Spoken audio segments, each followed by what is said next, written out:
Hello guys, so నేను ఇవాళ డిన్నర్కి అయితే రాయలసీమ స్పెషల్ ఉగ్గాని చేసేస్తున్నాను. దానికోసం ఫస్ట్ ఆయిల్ వేసేసుకుని దాంట్లో తాలింపు వేసేసుకోండి.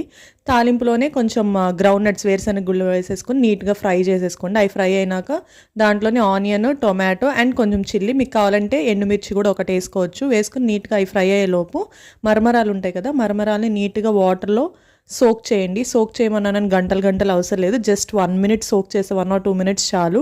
ఈలోపు దీంట్లో తాలింపులో కొంచెం పసుపు వేసేసుకుని ఈ సోక్ చేసినవి అయిపోయినాయి కదా 1 minute, దాన్ని నీట్గా స్క్వీజ్ చేసేసుకుని దాంట్లో వేసేయండి. నేను రాయలసీమలో చదువుకున్నాను కాబట్టి అక్కడ ఎక్కువ ఇది బ్రేక్ఫాస్ట్గా తింటారు ఉగ్గాని. దీంతోపాటు మిర్చి బజ్జీ కాంబినేషన్ తింటారనమాట.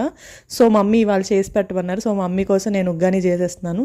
నీట్గా అవి స్క్వీజ్ చేసి వేసేసుకున్నాం కదా, మిక్స్ చేసేసి లాస్ట్లో సాల్ట్ వేయండి, అప్పుడు అబ్జార్ప్షన్ తక్కువ ఉంటుంది సాల్ట్. సో నీట్గా మిక్స్ చేసేసినాక రెడీ అయిపోయింది మన ఉగ్గాని అయితే విత్ మిర్చి బజ్జీ. మీకు ఎలా అనిపించిందో కింద కామెంట్ చేయండి. అంతే వీడియో. Bye bye, subscribe.